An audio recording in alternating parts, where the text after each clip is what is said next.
Pessoal, quinta parte do nosso estudo sobre ação penal pública, né? Acender a luz que ficou meio escura aqui. Olha só, nós estamos na tratativa dos princípios, ok? Deixa eu arrumar essa bagunça. Caraca, caiu ali. Então, quer dizer, nós estamos na tratativa dos princípios, tá? Tranquilo. Falamos do princípio da obrigatoriedade e princípio da indisponibilidade, tá? Tanto o princípio da obrigatoriedade quanto o princípio da indisponibilidade, né?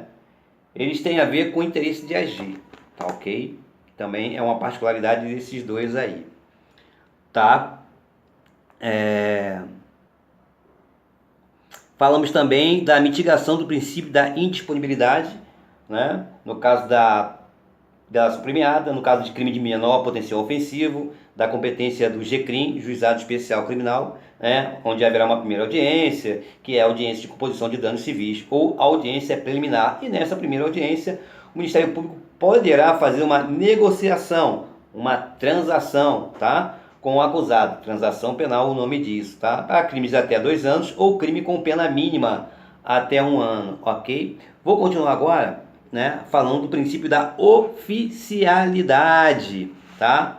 Também se aplica na ação penal pública o princípio da oficialidade, porque quem a promove é um órgão oficial. Quem é? O Ministério Público, né? Na figura do seu representante legal, que é o promotor de justiça.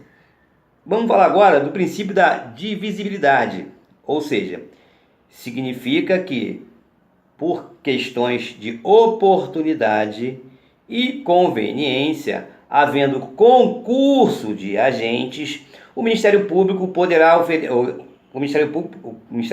pode oferecer a denúncia contra um deles e pedir o arquivamento em relação a outro, ou pode oferecer a denúncia separadamente de um e de outro, ou pode oferecer, né, a denúncia logo de um e pedir nova diligência para o outro.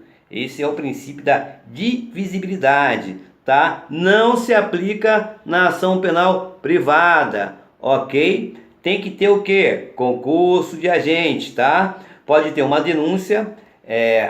O princípio da divisibilidade ele visa a individualização da pena, ou seja, cada um responde pelo que realmente fez, pelo que realmente praticou. Por isso que ela cabe no concurso de agentes, tá ok? Então, havendo concurso de agentes, né, na ação penal pública pode haver a divisão, pois o Ministério Público não está obrigado a oferecer a denúncia contra todos os agentes, até mesmo por causa da individualização da pena. O princípio da divisibilidade, ou seja, oportunidade e conveniência, não se aplica na ação penal privada. O princípio da divisibilidade que se aplica à ação penal pública, tanto condicionada como na ação penal pública incondicionada, né? Incondicionado, o Ministério Público age diretamente, não tem nenhuma condição. Então tá, o princípio da indivisibilidade tem a ver com a individualização da pena no concurso de crimes. Um ficou vigiando lá fora a polícia, né? Se vinha chegando a polícia. O outro dirigiu, foi o piloto. 2 entraram. Desses 2 que entraram, um arrombou, o outro não arrombou. Desses 2 que entraram, um arrombou, não arrombou. Um bateu na vítima, espancou a vítima. O outro bateu na outra vítima, espancou a vítima reagiu, ou ele achou, o meliante achou que a vítima tinha reagido, foi e matou. Então cada um vai responder pelo princípio da divisibilidade. Aquele que ficou lá fora olhando se vinha, só passando pano, vendo se vinha a polícia. O piloto com o carro ligado, né? O piloto de fuga, ficou lá ligado. Cada um vai receber. O que arrombou, vai responder pelo arrombamento. Quem? Foi fulano que arrombou. Lesão corporal grave, lesão corporal gravíssima, lesão corporal leve. Aí ele bateu, mas não machucou. Mas aquele ali, além de bater, matou. Homicídio, qualificar, enfim. Cada um vai responder pelo seu quião de responsabilidade, pelo princípio da divisibilidade. Vamos partir, por exemplo, aqui, concurso de agentes, né? Então vamos lá.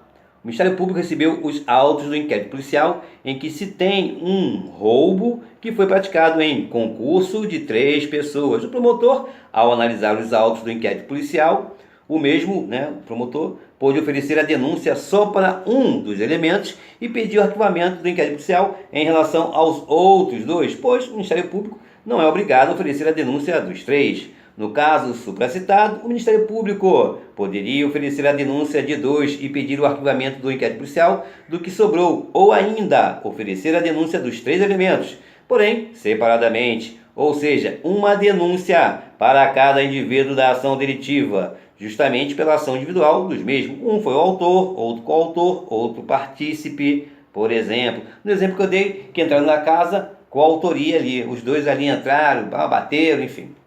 Tá? Partícipe, aquele ficou lá só passando pano, vendo se via a polícia chegar. O piloto de fuga ficou ali dentro do carro ligado, no ar-condicionado, esperando. Ponto final, tá? Artigo 73 do GCRIM, Juizado Especial Criminal, Lei 9.099, 95. Havendo representação, a gente já sabe do que se trata. Ou tratando-se de crime de ação penal pública incondicionada, aí já é o que? Denúncia. Não sendo o caso de arquivamento, o Ministério Público, representação, vítima ou ofendido ou seu representante legal.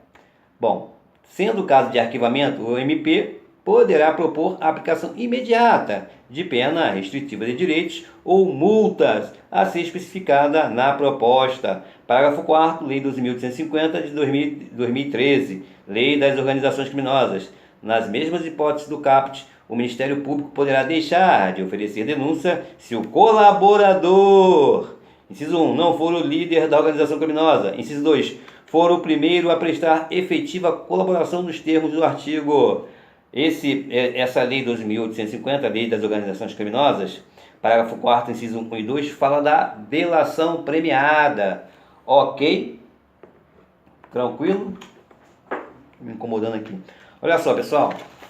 Vou falar de um assunto aqui que sempre traz polêmica, sempre traz dúvida. Importante pra caramba, tá? Que é o início da ação penal pública, que é diferente do início do processo, tá? O início do processo penal se dá pelo recebimento do juiz, tá? Depois que passou pelo artigo 395, rejeição liminar. Depois que, se não rejeitou liminarmente, vai citar o réu 10 dias da resposta da acusação do Ministério Público.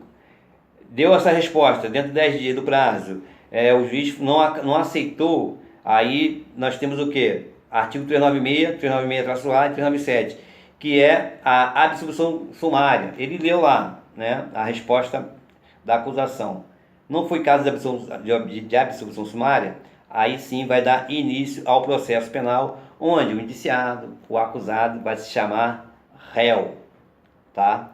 Então, o início da ação penal pública é uma coisa, início do processo penal é outra coisa. Isso é importante, até por causa confusão, até a gente está sempre estudando, e se a gente não parar, pensar, se responder de supetão, vai errar. Início da ação penal pública, com oferecimento da denúncia. Quem oferece denúncia? Ministério Público. Início da ação penal pública incondicionada, com oferecimento da denúncia. Início da ação penal pública condicionada à representação do ofendido ou vítima, ou seu representante legal, com o oferecimento da denúncia. Quem oferece a denúncia? Ministério Público. Início da ação penal pública condicionada à requisição, ordem do ministro, ministério, ministro da Justiça, com oferecimento de quê? Da denúncia. Quem oferece a denúncia? Ministério Público. Qualquer ação penal pública vai ter que ter início com o oferecimento da denúncia, tá? O Ministério Público oferece a denúncia. O recebimento do juiz, passando pelo crivo 395, que é a rejeição liminar, passando pelo segundo crivo, que é o 396, 396 397, a absolução sumária, nós vamos para o artigo 399. Tá. A ação penal pública, vai ter seu início com um oferecimento. O recebimento da denúncia pelo juiz é que vai dar início ao processo penal. aí o indiciado ou acusado vai se chamar réu. Ok? É importante essa terminologia? Porque o indiciado... Pô, cara, o indiciado, então eu já sei que não teve processo ainda. Porque o réu... réu, então já teve o processo penal. Já está respondendo o processo penal. Importante saber, porque pela terminologia você sabe o tempo. Né? Você se baliza, você se enquadra no tempo. Se ele falar indiciado, estamos lá na ação penal, ainda não começou o processo. Né? Quando você chama de réu, então réu passou pelo crivo do 395, pelo segundo crivo 396, 396-A, 397. O juiz recebeu a ação penal pública, aí deu início ao processo. Início do processo penal. Pô, mas é repetitivo, mal. Tem que repetir. A gente que está sempre falando sobre isso. E ainda pode errar se não para pensar friamente. Opa, peraí. Porque de repente vem um caso concreto e a pessoa te pergunta, não sei o quê, pô, você que estuda processo penal, direito penal. Se você for falar de espetão, pode se equivocar. Né? Então a gente tem que estar sempre, calma, peraí, analisar. Não tem essa de responder liminarmente, é muito arriscado, a não ser que esteja muito seguro daquilo que esteja falando. Mas o caso concreto, cada caso é um caso, então você tem que analisar. Questão de prova é a mesma coisa. Vamos lá para o caput da questão. Qual o termo que ele usou? Indiciado, acusado, réu. Né? Início do processo penal. O processo penal tem início com o recebimento da denúncia pelo juiz. Tá? O início do processo penal tem início com o recebimento da denúncia pelo juiz. Na denúncia, nós temos um acusado ou indiciado. No recebimento da denúncia pelo juiz, nós aí já temos o quê? Um réu. É perceptível a diferença. Letra A. A ação penal começa com o oferecimento da denúncia pelo Ministério Público. Ou seja, ajuizou, ofereceu a denúncia, tem início a ação penal. Não é o processo penal, a ação penal. Depois do oferecimento da denúncia pelo Ministério Público, através da ação penal pública, pode ser condicionada ou incondicionada.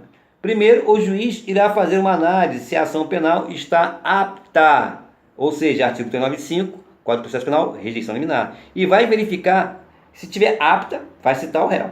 Tá? Tá apta, tá legal. Vai citar o réu para em 10 dias se defender. E depois vai verificar se o caso é de rejeição liminar ou não. 396, 396A, 3967. Ou seja, pela resposta da acusação, né, que o réu vai se defender, em 10 dias o juiz vai analisar se rejeita ou não. Se não rejeitou... Bom, para quem entende que não sendo caso de rejeição liminar, o juiz recebe e vai dizer que o processo penal começa no artigo 396, 396A, 397, para aqueles que entendem que o juiz só recebe a denúncia depois de analisada a rejeição, 395, né, rejeição liminar, e há a possibilidade de absolvição sumária, artigo 396-A, 397. Nós temos o início do processo penal, segundo o artigo 399, recebimento, né? Código de Processo Penal, onde o acusado vira réu, acusado ou indiciado. Letra B. O processo penal começa com o recebimento da denúncia pelo juiz. Olha que na letra A eu falei, a ação penal começa com o oferecimento da denúncia pelo Ministério Público. Por que está falando isso? Porque é uma divergência doutrinária. Né? Então você como concurseiro ou abeiro, ou aluno, ou acadêmico que vai fazer prova, tem que ver o contexto, se for uma prova objetiva, se não é uma prova subjetiva. A prova subjetiva é fácil. Você vai dizer, a primeira corrente diz que é o recebimento. A segunda corrente, o oferecimento da denúncia. Né, tal. Quer dizer, você vai escrever, né, se for uma discursiva, oferecimento da denúncia pelo Ministério Público, ou recebimento da denúncia pelo juiz. E vai dar sua opinião no final. Eu concordo com a corrente majoritária. Tá? Então a gente tem que saber. O direito depende da banca, depende da corrente, depende do momento, né, de entendimento do STJ, do STF. Tá? Então, letra B. O processo começa, para outra corrente, com o recebimento da denúncia pelo juiz. Aqui temos aquela divergência doutrinária. Primeiro, uma corrente que diz que o recebimento da denúncia se dá logo após a sua não rejeição, né? Não rejeição liminar, artigo 395, ou seja, está apta. Ou aí ele vai julgar se está apto ou não, tá? E número 2, outra corrente diz que o recebimento da denúncia pelo juiz se dá não sendo o caso ou hipótese de absolvição sumária, 396 e 397, Código de Processo Penal. E início do processo penal, vou ler aqui então o 396, tá? E depois o 399. 396, Código de Processo Penal. Eu vou ler ipsiliteri, tá? Sem fazer nenhum adendo. Nos procedimentos ordinários de sumário oferecida a denúncia ou queixa, o juiz, se não a rejeita liminarmente, recebê-la-á e ordenará a citação do acusado para responder à acusação, por escrito, no prazo de 10 dias. Artigo 399, Código de Processo Penal. Recebida a denúncia, né? Então, no 396, ele fala aqui, ó, oferecida a denúncia ou queixa, o juiz, se não rejeitar liminarmente, recebê-la-á e ordenará a citação do acusado. 399, recebida a denúncia ou queixa, o juiz designará dia e hora para a audiência, ordenando a intimação do acusado, de seu defensor, né, do Ministério Público, se for o caso do querelante e do assistente de acusação. É importante saber quando é o início da ação penal, porque seu início interrompe a prescrição, zera a prescrição. Condições da ação penal pública. Estou com tempo? Estou. Bom, condições da ação, né? Condição geral de qualquer ação, né? Vamos lá. Legitimidade da parte, interesse de agir, possibilidade jurídica do pedido, tá? E justa causa para a promoção da ação, condição específica. Então vamos lá. Condições da ação. A condição da ação, nós temos 3 situações. Condição geral de qualquer ação, que a gente chama de mnemônico LIP, L-I-P. L, legitimidade da parte. I, interesse de agir. E P, possibilidade jurídica do pedido. Essa é a condição geral de qualquer ação penal pública. A ação penal pública tem início com o oferecimento, porque não é privada. Se é pública, Ministério Público. Qualquer ação penal pública, o início é com o oferecimento. Quem oferece a ação penal pública? Ministério Público. Tá? Então, a condição geral é a LIP, legitimidade da parte, interesse de agir e possibilidade jurídica do pedido. Tá? E JC, aí já tem uma condição específica, tá? JC, justa causa para a promoção da ação, tá? Justa causa. Esse JC, justa causa para a promoção da ação. Vou falar agora de cada um. Condição geral, vou traduzir o LIP. LIP, legitimidade da parte, na ação penal pública, a parte legítima, Ministério Público.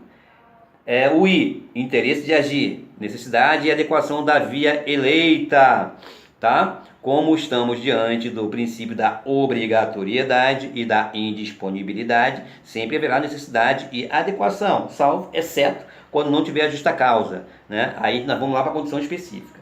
E P, a letra P da sigla LIP, né? Que é nosso mnemônico. P, possibilidade jurídica do pedido, ou seja, pedir a condição, ou melhor, pedir a condenação do acusado, não tem como pedir a morte, o banimento, ou seja, apenas as penas que são proibidas na Constituição Federal. Então, possibilidade de jurídica de pedido, ou seja, pedir a condenação do acusado, né? É aquela persecução penal, né? Perseguir o criminoso.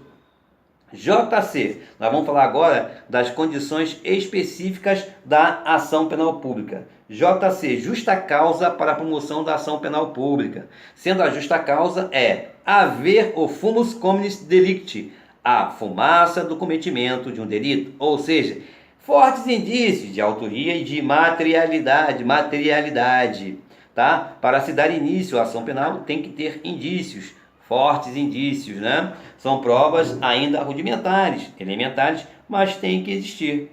Prova tanto da autoria quanto da materialidade. Fumus commissi delicti, fumaça do cometimento de um delito. Prazo, indiciado preso. O Ministério Público, recebendo os autos do inquérito policial, ele terá o prazo de 5 dias para o oferecimento da denúncia da ação penal pública, condicionada ou incondicionada. Por quê? Porque 5 dias a partir do recebimento do inquérito policial. Indiciado solto, o Ministério recebendo o inquérito policial, o promotor terá o prazo de 15 dias para o oferecimento da denúncia. 15 dias a partir do recebimento do inquérito policial. No caso, o indiciado solto. Importante pra caramba, IPC, já tá aqui, já tem o meu aqui, ó. O meu IPC tá aqui, exclamação, e minha caveirinha. Os prazos são justamente a metade do prazo do encerramento do inquérito policial. Letra A. Prazo de encerramento do inquérito policial com o acusado preso, 10 dias, tá? Letra B. Prazo de encerramento do inquérito policial com o acusado solto, 30 dias. O prazo poderá ser prorrogado com o indiciado solto, 30 dias, com ele preso, 10 dias, se ficar mais tempo que o necessário. O advogado ou o defensor público entra com um habeas corpus, com HC. Lei de drogas tem um prazo único para o oferecimento da denúncia. Lei de drogas, 10 dias, prazo único, esteja o acusado preso ou solto. Condições de procedibilidade, somente na ação penal pública condicionada à representação do ofendido, vítima ou representante legal, ou à requisição do ministro da Justiça. Bom, condições de procedibilidade, somente na ação penal pública condicionada. Por isso que eu falo, mas é muito confuso. Não é que está muito confuso, é muito detalhe, por isso que às vezes a gente tem que repetir 395, 396, para poder massificar, né? Já apareceu algo novo aqui. Condição de procedibilidade, somente na ação penal pública condicionada. Na questão vai estar lá, a condição de possibilidade se dá na ação penal pública incondicionada. Errado. As condições de procedibilidade somente se dá na ação penal pública condicionada. Condições de procedibilidade é algo que é necessário para que o promotor de justiça possa promover a ação penal pública. Então, só teremos condição de procedibilidade quando essa ação penal pública for condicionada. A condição de procedibilidade é a condição sem a qual o Ministério Público não poderá promover a ação penal. Claro, porque ele tem uma condição, representação ou requisição, tá?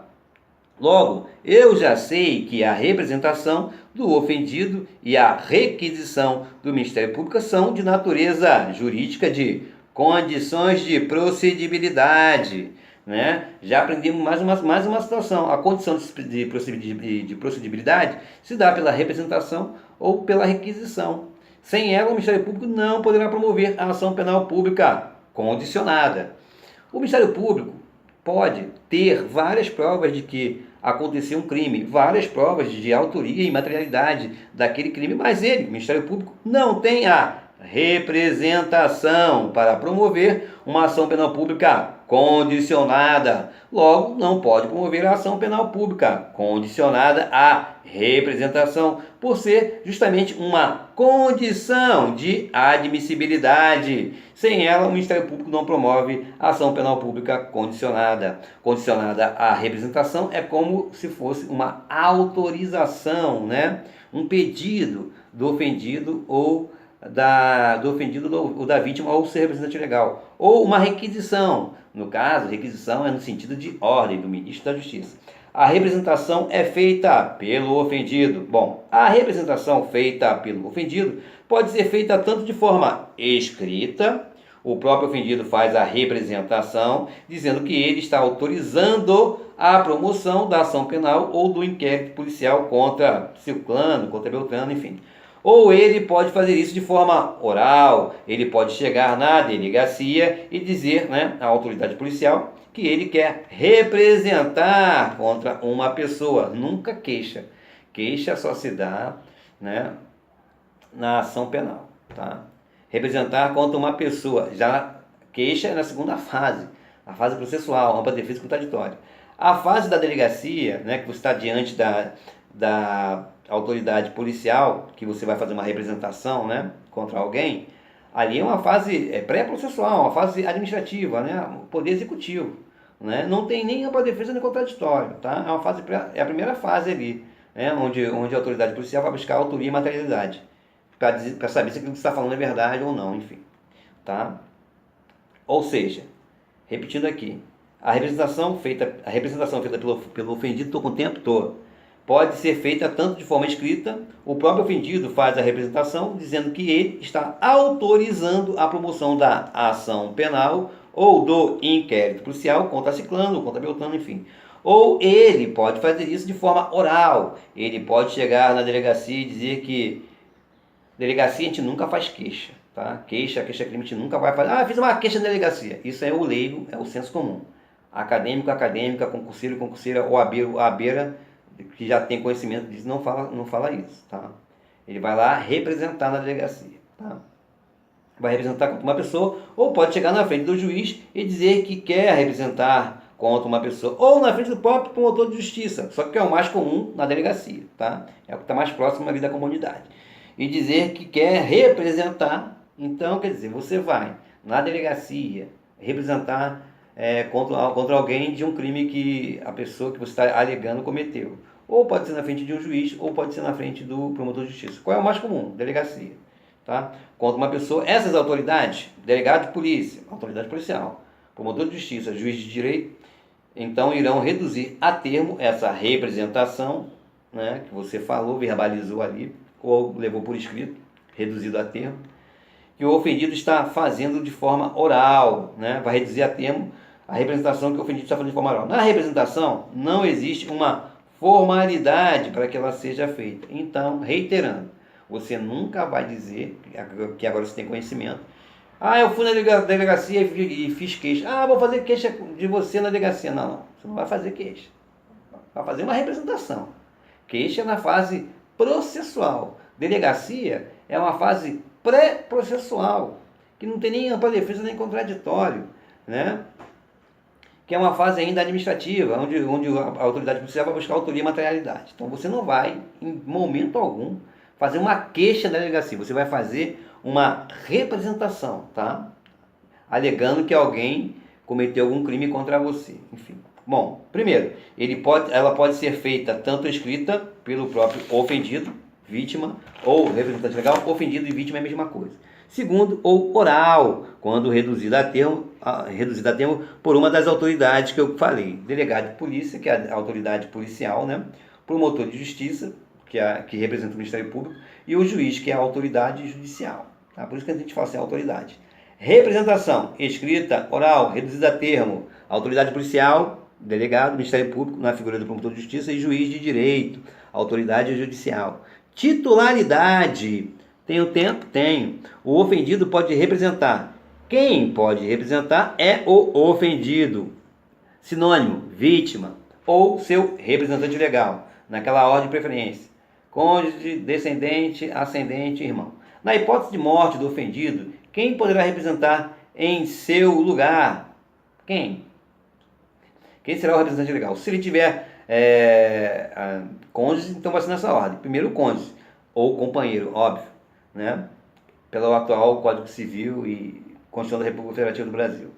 Em segundo lugar, se não tiver cônjuge, ou companheiro, ou companheira, ascendente. Se não tiver ascendente, descendente. Se não tiver descendente, irmão, que é o quarto. Se o ofendido for incapaz, criança ou adolescente, ou seja, menor de 18 anos, também cônjuge ou companheiro. Importante isso que eu estou falando aqui, tá? Titularidade, vou até repetir. Titularidade, o ofendido pode representar. O ofendido é a mesma coisa que vítima. Quem pode representar é o ofendido. Na hipótese de morte do ofendido, quem poderá representar em seu lugar será seu representante legal, nesta ordem preferencial. Primeiro, cônjuge, ou companheiro ou companheira. Segundo, ascendente. Terceiro, descendente. Quarto, irmão. Se o ofendido for incapaz, ou seja, criança ou adolescente, menor de 18 anos, também. Primeiro, cônjuge ou companheiro ou companheira. Segundo, ascendente. Terceiro, descendente ou quarto, irmão. É nesta ordem preferencial, em ambos os casos supracitados, ou seja, se o cônjuge ou companheiro não representar, o ascendente pode representar. Se o ascendente não representar, o descendente pode representar. Se o descendente não representar, o irmão do ofendido pode representar. É uma ordem preferencial. IPC, o Ministério Público precisa, né, dessa condição de procedibilidade, né, tendo a representação de um legitimado. Aí o Ministério Público dará início à promoção da ação penal pública condicionada, né? Essa representação é como se fosse um pedido ao Ministério Público, como se fosse uma autorização ao Ministério Público, tá? Levando a mesma ação para frente. Titularidade, estou com tempo? Estou. Titularidade. Ofendido, está lá no artigo 24, parágrafo 1º do Código de Processo Penal. Ofendido é a mesma coisa que vítima. Ah, pode estar na prova vítima, pode estar na prova ofendido. Artigo 24, Código de Processo Penal, ipsis literis. Nos crimes de ação pública, esta será promovida por denúncia do Ministério Público, mas dependerá quando a lei exigir de requisição do Ministro da Justiça ou de representação do ofendido ou de quem tiver qualidade para representá-lo. Parágrafo 1º, no caso de morte do ofendido ou quando declarado ausente ausente por decisão judicial, o direito de representação passará ao cônjuge, ascendente, descendente ou irmão. Prazo da representação. O prazo da representação é um prazo decadencial de 6 meses, contados do conhecimento da autoria, tá? Ou quando se deu o fato, beleza? Eu vou falar dessa mais nova atenção no nosso próximo encontro, tá? Que é na sexta parte, tá? Onde nós temos que ter cuidado, tá? Então, prazo de representação, vou parar por aqui. No próximo encontro eu falo desse prazo, reitero, o prazo de representação é um prazo decadencial de 6 meses, ok? Um abraço, até breve.